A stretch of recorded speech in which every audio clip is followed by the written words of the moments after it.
We all think about the legacy we want to leave behind, right? But what if it's not something you leave at all? What if it's something you have to actively build? Well, in this explainer, we're going to dig into a really fascinating framework that treats your family's future less like an abstract idea and more like a house that you can actually construct, one generation at a time. So, what's the big problem we're trying to solve here? The source material we're looking at today kicks things off by pointing out this major flaw in so many traditional support systems. They're often seen as being forced on people. There's no real sense of ownership, no personal buy-in. And when that happens, well, the commitment just isn't there, and the change, it almost never lasts.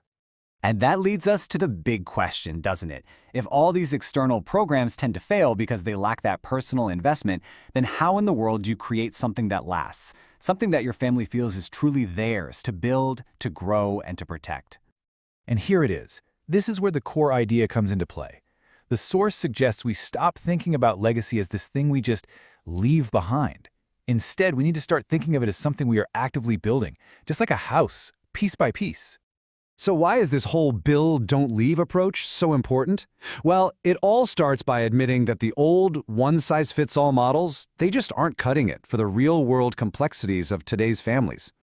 The source really boils the problem down to two fundamental flaws. First, there's that feeling of things being imposed on you, which just kills any personal commitment. And of course, the second the external funding dries up, the whole thing falls apart. And the second flaw? That one-size-fits-all trap. I mean, think about it. Every family has its own unique culture, its own skills, its own dreams. How can one single program possibly fit everyone? It can't. All right, so let's get to the fun part, the blueprint. What does it actually mean to build your legacy like a house? And, just to be super clear, we are not talking about literal bricks and mortar here. The house here is this incredibly powerful metaphor for a process. The source points to historical terms, like the House of David. Now, that wasn't just a building, right? It was a family's entire multi-generational journey. It was their purpose, their impact across time. That's the kind of grand scale we're talking about. And every good building project needs a plan. So this is our roadmap. We start with a solid foundation of wisdom. Then we build up the walls of wealth and well-being. And finally, we top it all off with the roof of worth. Let's break down exactly what each of these means. First things first, the foundation. You can't build anything that lasts on shaky ground. In this framework, the foundation isn't made of concrete, it's made of wisdom.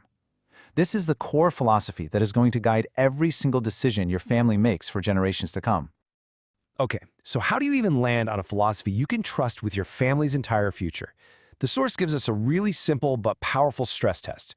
For any guiding principle you're thinking about, just ask these three questions. If you can honestly answer yes to all three, you've probably found something that is truly built to last.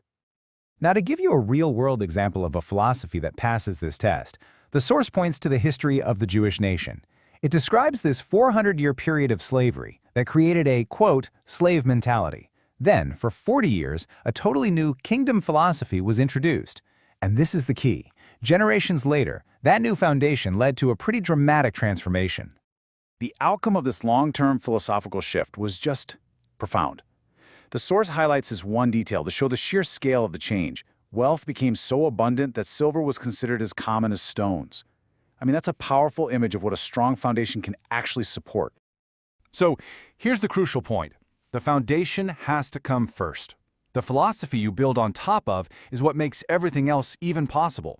You get the wisdom right, and the rest, it'll follow. Okay, our foundation of wisdom is poured and set. It's solid. Now it's time to build the walls. These are what give our legacy house its structure, and they're built from two key materials, wealth and well-being. A really easy way to think about these two walls is knowing versus doing. The wall of wealth is all about knowledge, the theory. This is where you learn essential skills like financial literacy, marketing, leadership, but theory is pretty useless without practice, right? That's the wall of well-being. It's all about application, taking that knowledge and putting it into action. Maybe by starting a family entrepreneurs club or pooling resources together. You absolutely need both for a structure that's going to stand strong. Okay, so we've got our foundation, we've got our walls. Now for the final piece that brings it all together and protects everything inside, the roof. And this represents your family's ultimate purpose, its worth. So what is this roof of worth? Well, the source defines it as your family's unique purpose, something tied to your specific God-given gifts and calling. Is your family passionate about healthcare, maybe business, or public service? This is all about identifying that one unique thing that your family is positioned to contribute to the world. And get this, even the shape of the roof is symbolic. The upward point, that represents discovering your higher purpose through what the source describes as a personal relationship with a creator. But a purpose isn't just some lofty idea, right? So the flat bottom of the roof, that represents grounding that purpose in reality through daily, practical actions. It's the connection between the why and the how. Now here's something you absolutely have to remember. This is not a short-term project. The founding generation, they might only get the initial structure up, and that alone can take a lifetime. Then it's up to the next generation to add some new rooms, and the one after that to add a whole new story to the house. This thing is designed to grow. So that brings the question right back to you. I want you to fill in that blank with your own family name. What will your house look like? What purpose is it going to serve? What kind of stories are going to be told within its walls generations from now? Ultimately, that's the big takeaway. A true legacy isn't some passive inheritance you just leave behind. It's an active, intentional structure that you and your family build together, one piece at a time. The only question left is, when are you going to start laying the foundation?